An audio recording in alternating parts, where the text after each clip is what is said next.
Leitura do conto O Pirotécnico Zacarias, de Murilo Rubião.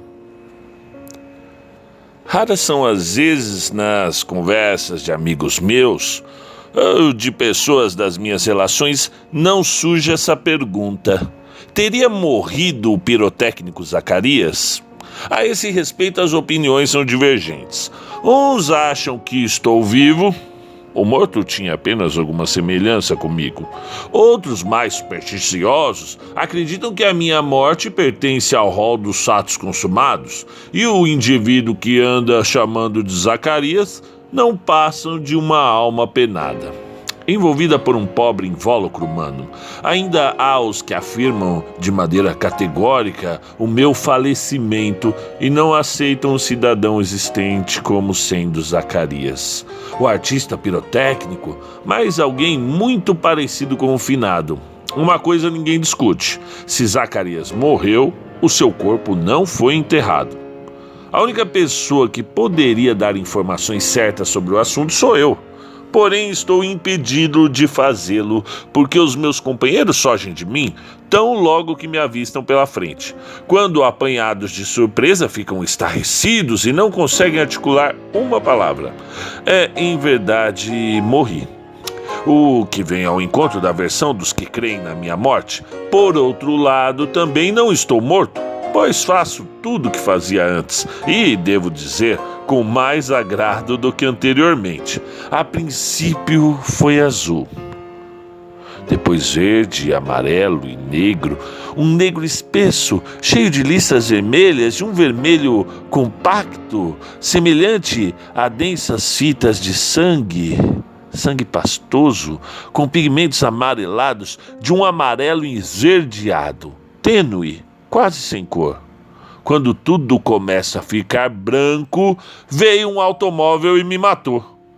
Simplício Santana de Alvarenga, presente! Senti rodar minha cabeça, o corpo balançar como se me faltasse apoio do solo. Em seguida fui arrastado por uma força poderosa, irresistível. Tentei agarrar minhas árvores, cujas amarres retorcidas se puxavam para cima, escapavam aos meus dedos. Alcancei mais adiante, com as mãos, uma roda de fogo que se pôs a girar com grande velocidade por entre elas, sem queimá-las todavia. Meus senhores, na luta vence o mais forte e o momento é de decisões supremas. Os que desejarem sobreviver ao tempo, tirem os seus chapéus.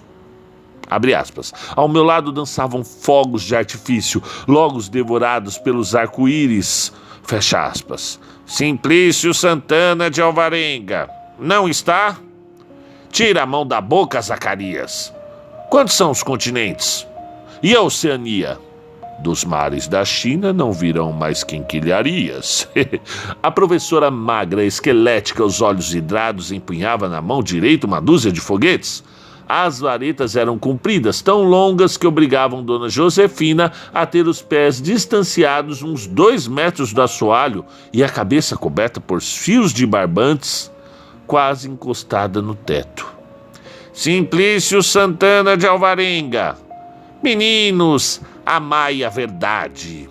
A noite estava escura, melhor, negra. Os filamentos brancos não tardariam a cobrir o céu. Caminhava pela estrada. A estrada do acabamundo. Há algumas curvas, silêncio, mais sombras que silêncio. O automóvel não buzinou de longe. E nem quando já se encontrava perto de mim. Enxerguei os seus faróis, simplesmente porque não seria naquela noite que o branco desceria até a terra. As moças que vinham no carro deram gritos histéricos e não se demoraram a desmaiar. Os rapazes falavam baixo. Curaram-se instantaneamente da bebedeira e se puseram a discutir qual o melhor destino a ser dado ao cadáver. A princípio foi azul, já disse, depois verde, amarelo e negro, um negro espesso cheio de listas vermelhas, de um vermelho compacto, semelhante a densas fitas de sangue pastoso, com pigmentos amarelados, de um amarelo esverdeado, quase sem cor. Sem cor jamais quis viver. Viver, cansar bem os músculos, andando pelas ruas cheias de gente, ausentes de homens. Havia silêncio. Mais sombras que silêncio, porque os rapazes não mais discutiam baixinho, falavam com naturalidade, dosando a gíria. Também o ambiente repousava na mesma calma, e o cadáver, o meu ensanguentado cadáver, não protestava contra o fim que os moços lhe desejavam dar.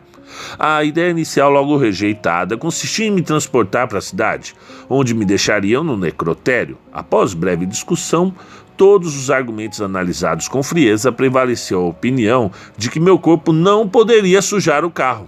E havia ainda o inconveniente das moças não se conformarem em viajar ao lado de um defunto. Nesse ponto eles estavam redondamente enganados, como explicarei mais tarde. Um dos moços, um rapazola forte, imberbe, o único que se impressionara com o acidente, permanecera calado e aflito no decorrer dos acontecimentos. Propôs que se deixassem as garotas na estrada e me levassem para o cemitério. Os companheiros não deram importância à proposta, limitaram-se a condenar o mau gosto de Jorginho, assim lhe chamavam, e sua insensatez em interessar-se mais pelo destino do cadáver do que pelas lindas pequenas que os acompanhavam.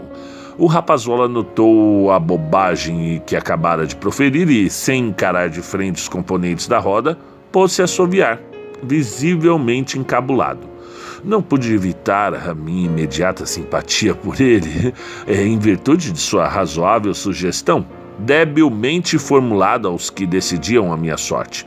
Afinal, as longas caminhadas cansam indistintamente defuntos e vivos. Abre aspas.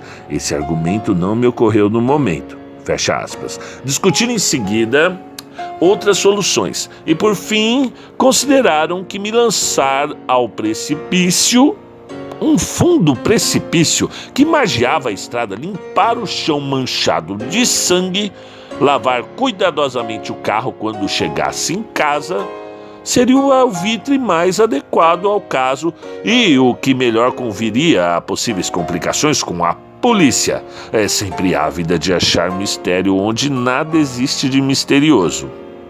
Mas aquele seria um dos poucos desfechos que não me interessavam. Ficar jogado em um buraco, no meio de pedras e ervas, tornava-se para mim uma ideia insuportável. E ainda o meu corpo poderia rolar pelo barranco abaixo, ficar escondido entre a vegetação, a terra e os pedregulhos. Se tal acontecesse, jamais seria descoberto o meu improvisado túmulo e o meu nome não ocuparia as manchetes dos jornais. Não. Eles não podiam roubar-me, nem que fosse um pequeno necrológio no principal matutino da cidade. Precisava agir rápido e decidido. Alto lá! Também quero ser ouvido.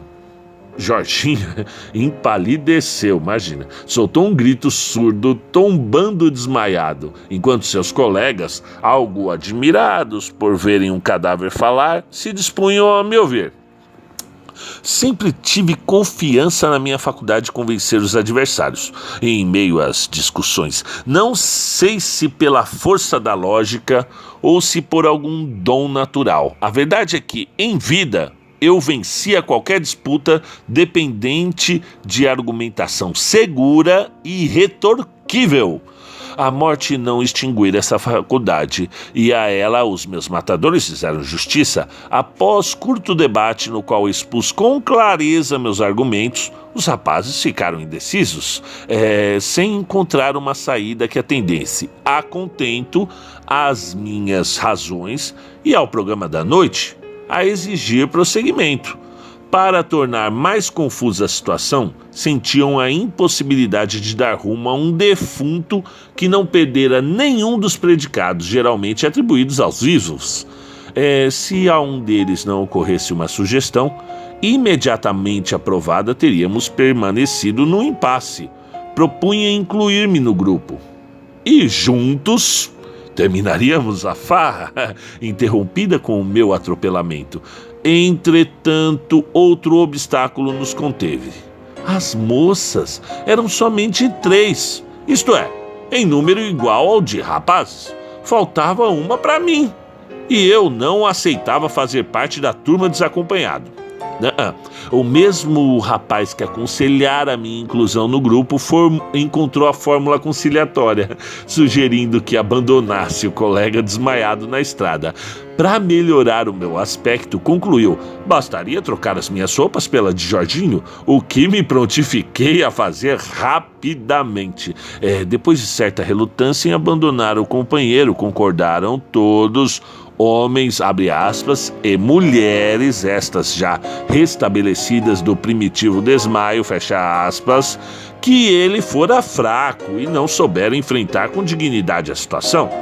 Portanto, era pouco razoável que se perdesse tempo fazendo considerações sentimentais em torno da sua pessoa. Do que aconteceu em seguida, eu não guardo recordações muito nítidas. A bebida, que antes da minha morte pouco me afetava, teve sobre o meu corpo defunto uma ação surpreendente. Pelos meus olhos entravam estrelas, luzes, cujas cores ignorava, triângulos absurdos, cones, esferas de marfim, rosas negras, cravos em forma de lírios, lírios transformados em mãos, e a ruiva. A ruiva que me fora destinada, enlaçando o meu pescoço com o corpo transmudado em longo braço metálico. Ao clarear o dia, saí da semiletargia em que me encontrava. Alguém me perguntava onde eu desejava ficar. Recordo-me que insisti em descer no cemitério, ao que me responderam ser impossível, pois àquela hora ele se encontrava fechado. Repeti diversas vezes a palavra cemitério, abre aspas, quem sabe nem chegasse a repeti-la, mas somente movesse os lábios, procurando ligar as palavras às sensações longínquas do meu delírio policrômico, fecha aspas. Por muito tempo se prolongou em mim o desequilíbrio entre o mundo exterior e os meus olhos, que não se acomodavam ao colorido das paisagens estendidas na minha frente. Havia ainda o medo que sentia desde aquela madrugada, quando constatei que a morte penetrara no meu corpo. Não fosse o ceticismo dos homens, recusando-se a aceitar-me vivo ou morto, eu poderia abrigar a ambição de construir uma nova existência. Tinha ainda que lutar contra o desatino que às vezes se tornava senhor dos meus atos e obrigava-me a buscar, ansioso nos jornais, qualquer notícia que elucidasse o mistério que cercava o meu falecimento. Fiz várias tentativas para estabelecer contato com os meus companheiros da noite fatal e o resultado foi desencorajador. Era eles a esperança que me restava para provar o quanto foi real a minha morte.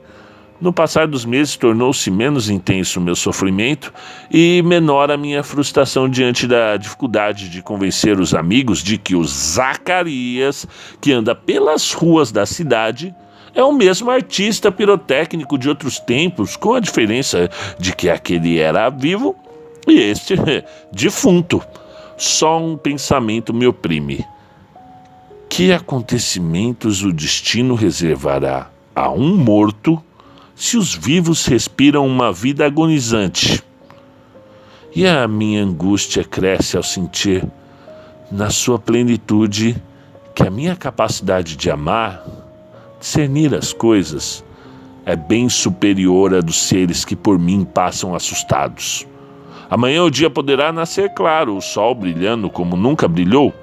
Nessa hora, os homens compreenderão que, mesmo à margem da vida, ainda estou vivo, porque a minha existência se transmudou em cores e o branco já se aproxima da terra para a exclusiva ternura dos meus olhos. Ai.